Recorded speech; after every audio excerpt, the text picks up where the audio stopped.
Hello, welcome to another chapter of Chamber Chat, your reporter on the street. I'm Dr. Vail Garvin, President and CEO of the Central Bucks Chamber of Commerce. We are so proud today to have with us Bill and Bob Waite, who are the creators of our Bucks County magazine.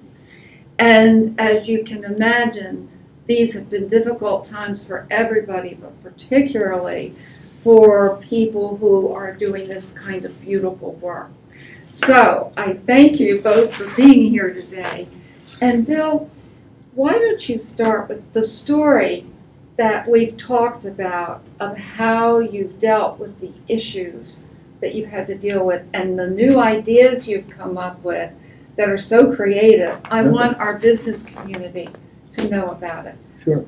So you started in 1998. Were you two together at that? Actually, 92. Oh, 92. Yeah, 1992. And Bob wasn't quite on board at the beginning. Yeah, just about like half a year later. About 2 issues later, he came on board.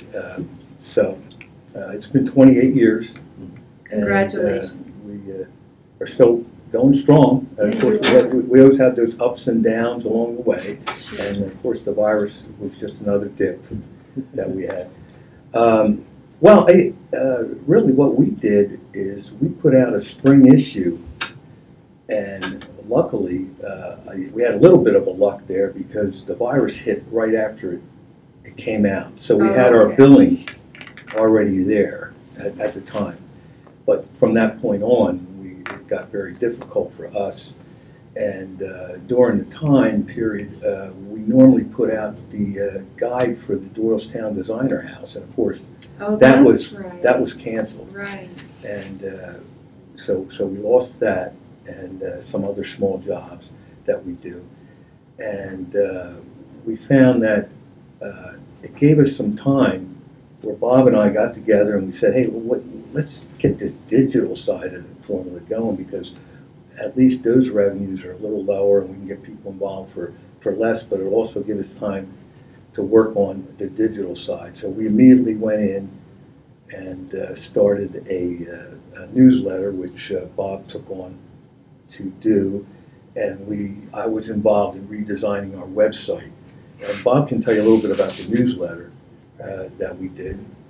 Well, the newsletter, when we first started, we weren't sure what we were going to do with it, whether it was just going to be news about the county and so on, and with sponsored advertising. But so we tried a trial balloon in which we interviewed Amanda from the Central Bucks Chamber. What we decided to do was have the content sponsored, because people would pay for articles about them that we would put on the website. And the newsletter would come with a leader, like a trail leader, and a photo, and it would when the reader would click on the more here button, it would take them to the website, and we could show them a bunch of photos, and we could have an article about them.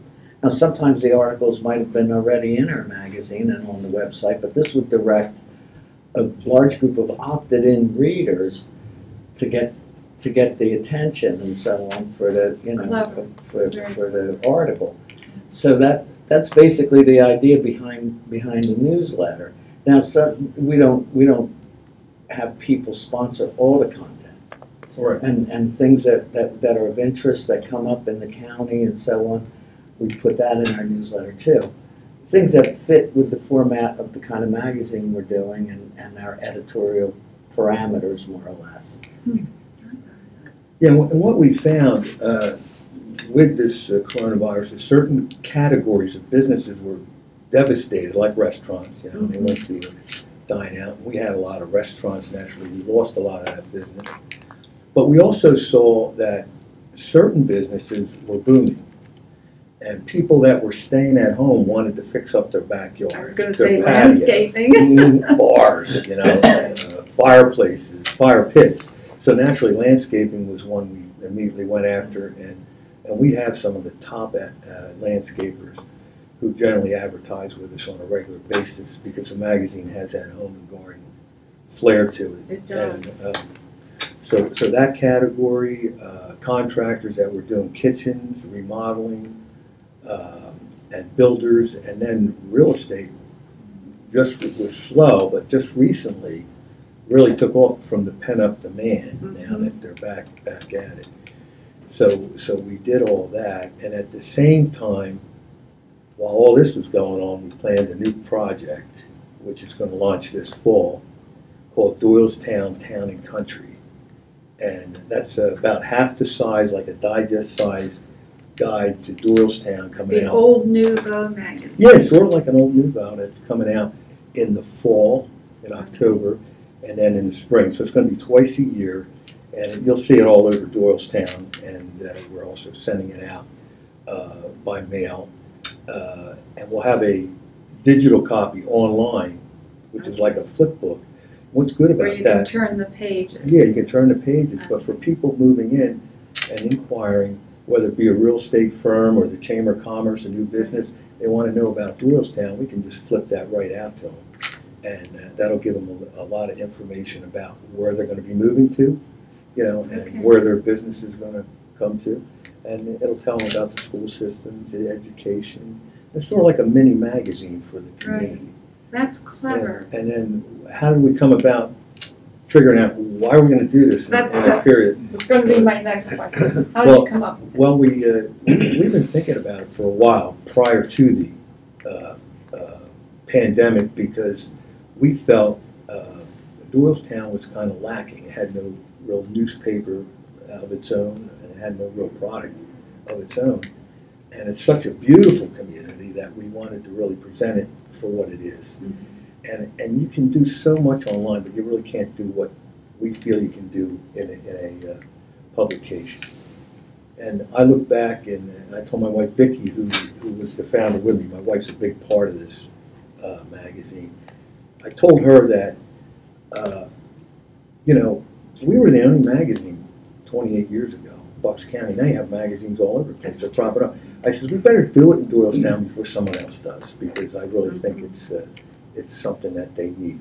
And sure enough, I mean, we sold out the covers right away. People are coming in and buying ads, and they want to support their community.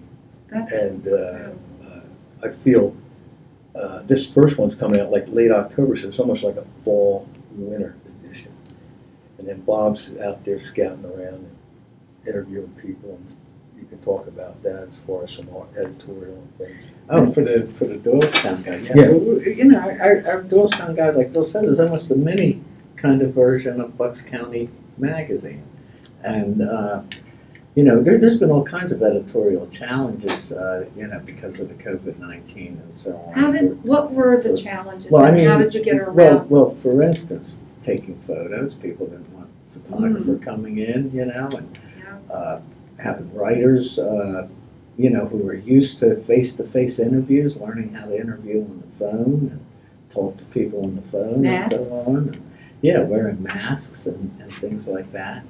So we got that. We learned all that during the COVID-19, how to do that. And luckily I have a really great staff of writers and so on. So this editorial is going to be focused on Doylestown, which is the center culture, and it's the Center for the Arts, although New Hope's another center for the arts, but Doylestown is a center for the arts. And yeah, we have, what, 3 museums? Yeah. Yeah. And you know, the interesting businesses, the smaller businesses that we wouldn't usually get a chance to write about in our magazine and so on. Because of the size and so on. Yeah, and I wanted to say that the advertising is more affordable for the small business too. Right. That's a good point. So it's more inclusive because it's not countywide. Yeah. You know, so it would have more availability to people and projects and things of that sort that wouldn't make it into the Bucks County magazine, not because they're insignificant, but because we're covering the whole. So much space. Right, we only have so much space, and the space got a little bit smaller because, you know, our editorial content is based on the amount of advertising that we have, so that we can afford to put it in. You know, but I'm hoping to have a really nice editorial Well, you are an incredible writer. Oh, thank you. I might even write a little bit myself. And someday we'll have to interview you again. No. Do it. One thing I wanted to ask, our business community always are looking for pearls of wisdom in how do you come up with creative ideas? Like, did it hit you as you were driving along, or did you have a strategic planning process and that brought you to where your thinking is today? If you were to share that experience, I think that's important. Well, I've always had either a pad or now a cell phone, you can write notes.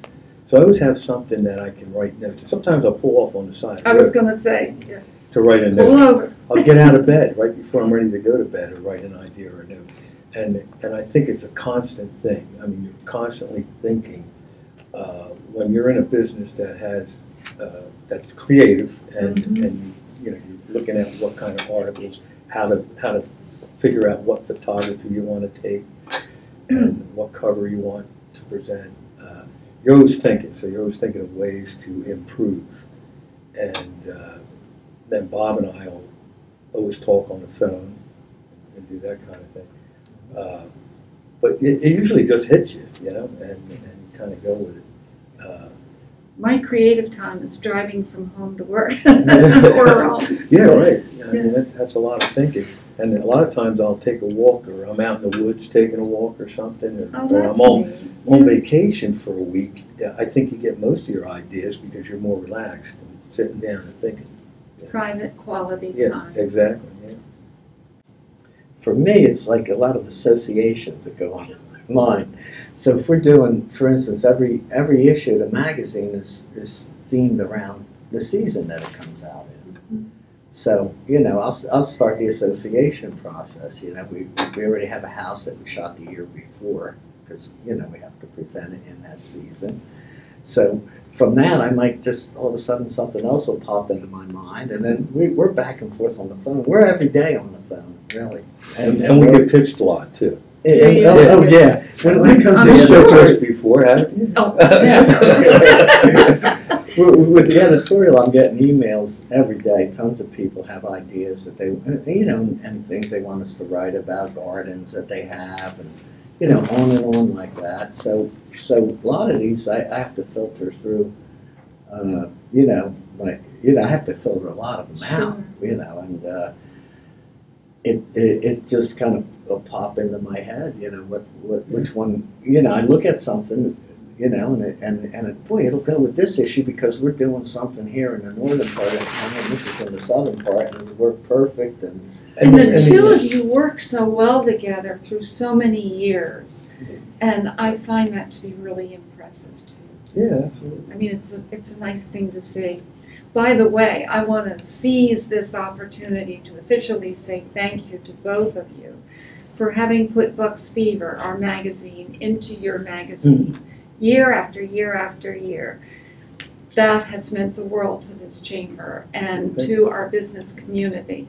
So people would know places to go, people to see throughout the year. So officially, thank you. Thank you. Before we close, is there any last minute advice you have for that great business community out there? Well, the only other thing for us that I say is a lot of these things we can incorporate all into pages of print, and we use the web now. So a lot of times people will pitch us, and Bob can do an article online as opposed to not in print. Oh, okay. Yeah. So we can do things like that, and that's what my newsletter's good too. In between time, Yeah, we that's can clever. track.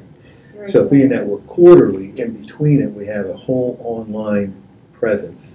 So we're really BCM Media, which is a multimedia company.